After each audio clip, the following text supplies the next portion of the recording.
De par le nom de Dieu tout clément et tout plein de miséricorde.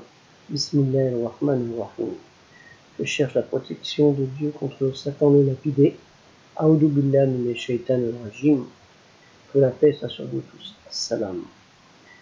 De la louange de Dieu, alhamdulillah l'unique, à qui notre dévotion et notre intime reconnaissance est envers lui, notre seul créateur, El-Khaliq, celui de toute existence vivante, morte, mobile et figée.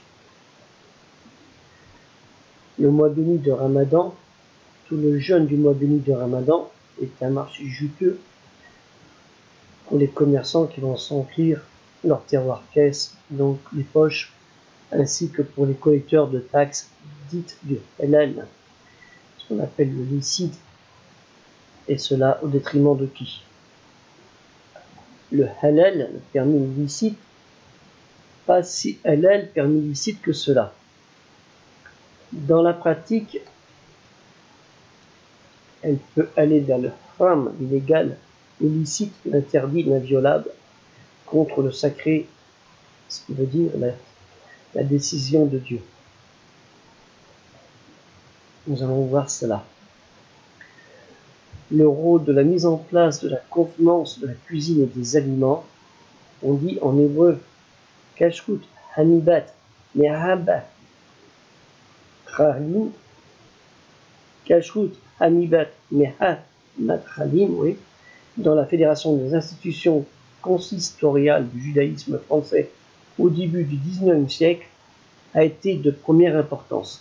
C'est sans doute ce qui a été en tête, ou mis en tête, pour le ministre de l'Intérieur de l'époque, en 1994, Charles Pasqua.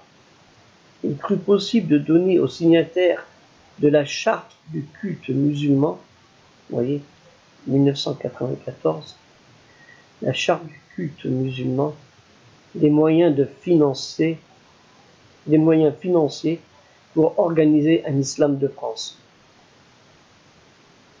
À une époque, quand la rumeur a laissé dire la mouvance intégriste s'installe ou installe leurs pompes à finances dans certains abattoirs.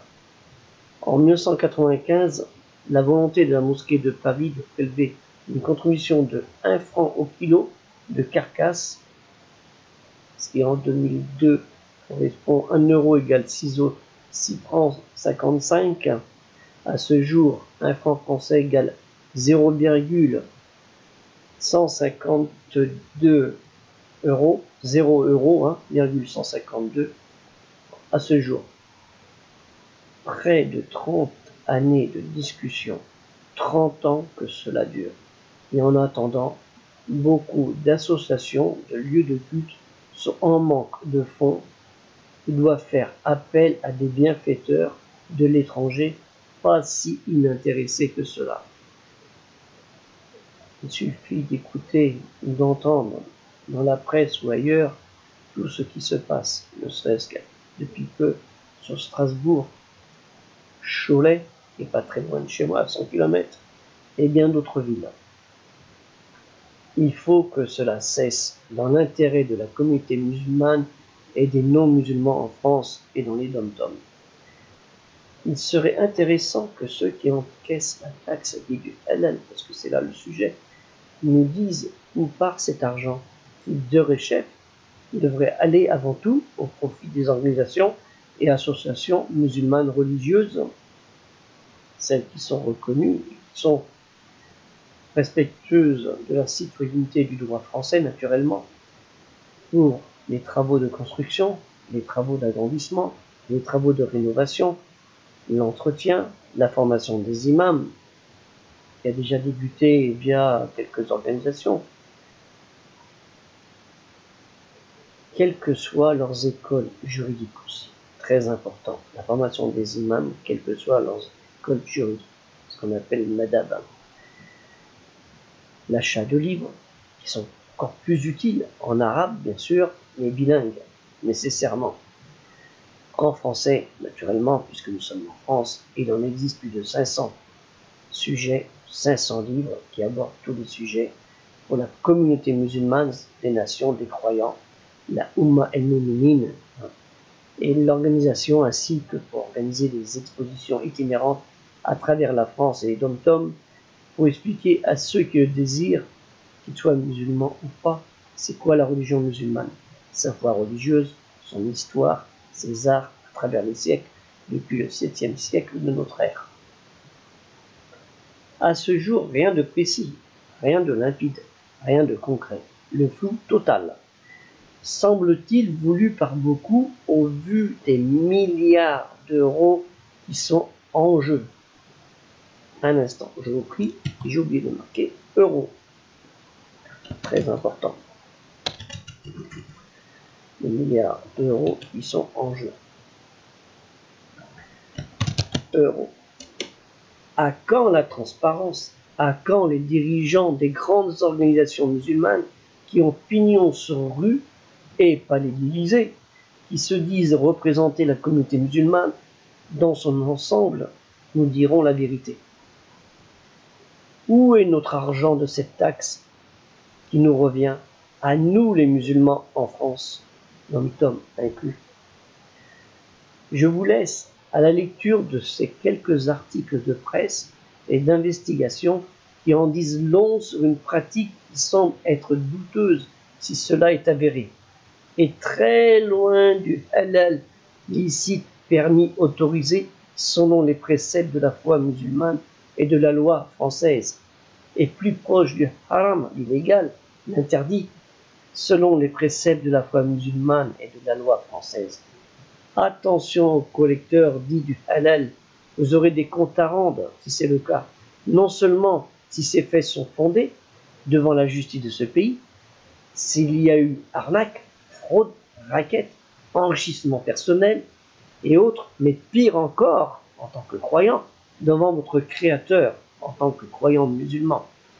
J'invite toutes les associations musulmanes, petites, moyennes et grandes, à faire front, à envoyer un courrier collectif ou individuel à ces organismes qui collectent ces taxes pour récupérer ce qui leur est dû, de par le respect de cette mesure. Sans compter que concernant tout ce qui est la nourriture et autres, qui est pris sur la taxe halal, les gens payent déjà une taxe en complément de la TVA qui est de 10%. Et cette taxe, de quel montant est-il? Le taux qui a été mis en place envers les commerçants, grandes ou petites entreprises, et surtout envers les consommateurs qui sont les premiers indexés par cette application.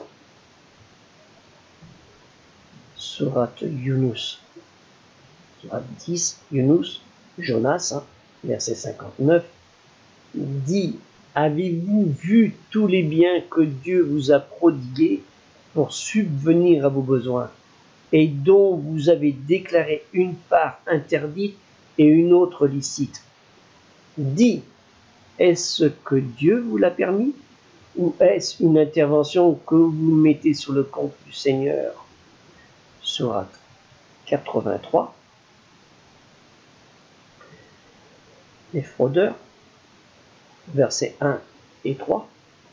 Malheur aux fraudeurs, et le 3, mais qui, lorsque même mesurent ou pèsent pour les autres, faussent le poids et trichent sur la mesure, c'est-à-dire amoindrissent. Les sourates, les poètes, Al-Shu'ara, sourate 26, verset 181, donnez la pleine mesure, ne soyez pas des fraudeurs. La taxe qui devrait servir d'aumône au profit d'utilisation religieuse, mais qui risque d'aller au profit de certaines personnes, sont des pratiques douteuses au même titre que la fonction de l'usure, de la riba. Et où va cette taxe? Où elle est partie? Est-elle partie hors du territoire français? Est-elle partie pour des opérations qui n'ont pas lieu d'être, même si ce serait humanitaire? Cette taxe, elle est faite pour les gens, la communauté française, la communauté musulmane française qui vit en France, ou la communauté musulmane qui vit en France. Elle n'est pas faite pour aller pour d'autres opérations dites humanitaires. C'est un autre sujet, ça. J'aborderai plus tard le sujet sur l'intérêt de l'usure. Inch'Allah, je travaille dessus depuis plusieurs semaines dessus. Ça prend du temps. Et je vais vous reciter ce verset de Dieu en sourate Lavash al-Baqarah, verset 275. Donc le texte complet en français. J'ai mis sur le lien tout le texte en arabe et en phonétique.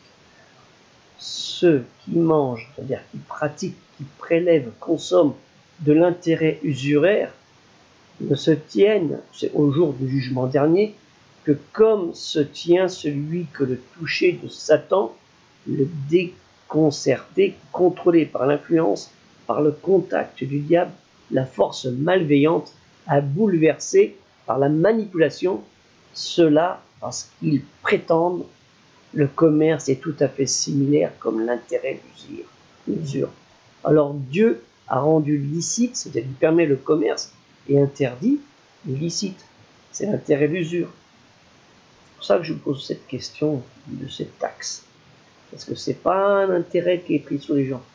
Ainsi, celui donc qui cesse dès que lui est venue une exhortation, ça veut dire prend considération de ce commandement, de son Seigneur, et s'abstient de l'usure, peut conserver, garder ce qu'il a acquis auparavant, ses gains antérieurs passés. Et son affaire, c'est-à-dire son cas, le jugement, dépend avec de Dieu. Et quiconque, c'est-à-dire à ceux qui récidivent, alors voilà les gens, c'est-à-dire les compagnons affiliés, accoutumés du feu de l'enfer, et ils y demeureront éternellement, pour toujours. Donc je vous invite à regarder sur le site de la mosquée de Thouars tout le contenu que j'ai pu glaner sur cette histoire de taxe qui a été abordée par divers organismes, même au niveau du Sénat, et c'est très intéressant. Donc la priorité, c'est je demande aux organisations musulmanes de nous dire où part cet argent. On les compte.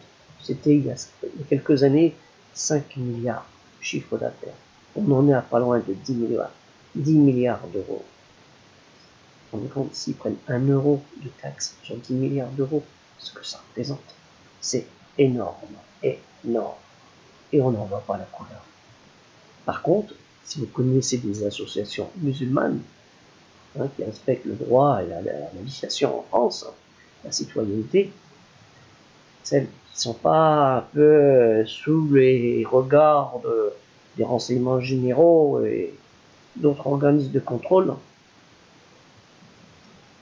et qui sont affiliés à des mouvances plutôt douteuses, je demande à ces associations si vous allez toucher une part de cette taxe du halal. Envoyez-nous ce message pour dire oui, nous avons touché cette taxe du halal. Et si vous n'avez rien touché, faites la même chose. Je voudrais faire la balance pour voir ceux qui ont touché, ceux qui n'ont pas touché. C'est pas pour moi, c'est pour vous. C'est dans votre intérêt. Donc, c'est sur ce, je vous souhaite quand même demain, Inch'Allah, pour ceux qui en ont la santé, ceux qui en ont la possibilité de pratiquer ce jeûne du mois de Ramadan. Parce que c'est le jeûne du mois de Ramadan. Et surtout, n'allez pas vous empiffrer. Parce que je vois de nombreux sites comme ça, où on propose des repas, des décorations à merveille. C'est joli, hein, mais c'est pas ça le Ramadan. C'est pas s'empiffrer. Vous dépensez des sommes catastrophiques. Surtout qu'en plus vous allez être taxé. Elles vont dire c'est du halal, vous allez être taxé. On va vous taxer encore plus, puisque on taxe le halal sur les commerçants, mais eux ils vont vous le répercuter, ne vous cassez pas la tête. Surtout en plein mois de Ramadan, les prix grimpent. Ça c'est le chômage, c'est la honte. Vous les commerçants, arrêtez ça, ils perdent de l'argent.